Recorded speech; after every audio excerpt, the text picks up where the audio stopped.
High বন্ধুরা, এটা হচ্ছে কি একটি তুলসী গাছ। আর এই তুলসী গাছটি তোমরা সকলেই চেনো কিনা জানি না।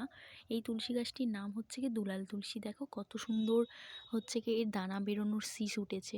এই শীষগুলো দেখতে পাচ্ছ কত সুন্দর। আর এই তুলসী পাতা খাওয়া কিন্তু খুবই উপকারী একটি জিনিস। তোমরা সবাই দেখেছো কিনা জানি না, সবার বাড়িতে এই তুলসী গাছটি থাকা। দেখো বন্ধুরা, এই গাছের অনেক বড় বড় শীষ হয়েছে। এই শীষটি দেখতে পাচ্ছ, এই শীষটি কত সুন্দর দেখো। আর হচ্ছে কি এর পাতাগুলো খুবই সুগন্ধ। তোমরা এই একটি পাতা এরকম করে নাকের ধারে দিয়ে দেখবে, খুবই সুগন্ধময় একটা, খুব সুন্দর। আর এই পাতাটি চার সাথে দিয়ে আদা, তারপর তুলসী পাতা, এই যে মধুর তুলসী পাতা, দুলাল তুলসী পাতা বললাম তোমাদের। দেখো বন্ধুরা, এই দুলাল তুলসী গাছের কিন্তু কত সুন্দর শীষ হয়েছে। এই দানা যদি তোমরা ছড়ে নিয়ে, এখনও ঠিকমতো এই দানাটি পোষেনি, তোমাদেরকে দেখাই।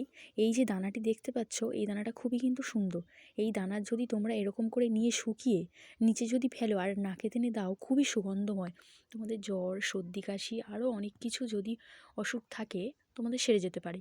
যদি এই ভিডিওটি তোমাদের ভালো লেগে থাকে, অবশ্যই ভিডিওটি লাইক করো, সাবস্ক্রাইব করে দিও। দেখো বন্ধুরা, সবাইকে একটু মানে শেয়ার করে দিও, সাপোর্ট করে দিও, ভালো লাগবে আমারও।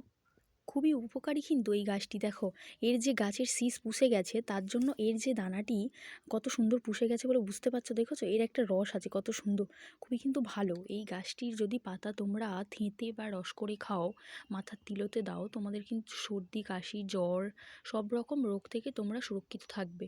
আর যদি কারো গলা খুসখুস করে, তাহলে এই গাছের পাতা তোমরা অবশ্যই থেঁতে বা চায়ের সাথে মিশিয়ে ফুটিয়ে খেতে পারো। তাহলে জ্বর, সর্দি, কাশি থেকে তোমরা সকলেই ভালো থাকবে। টাটা বন্ধুরা, ভালো থেকো। হরে কৃষ্ণ।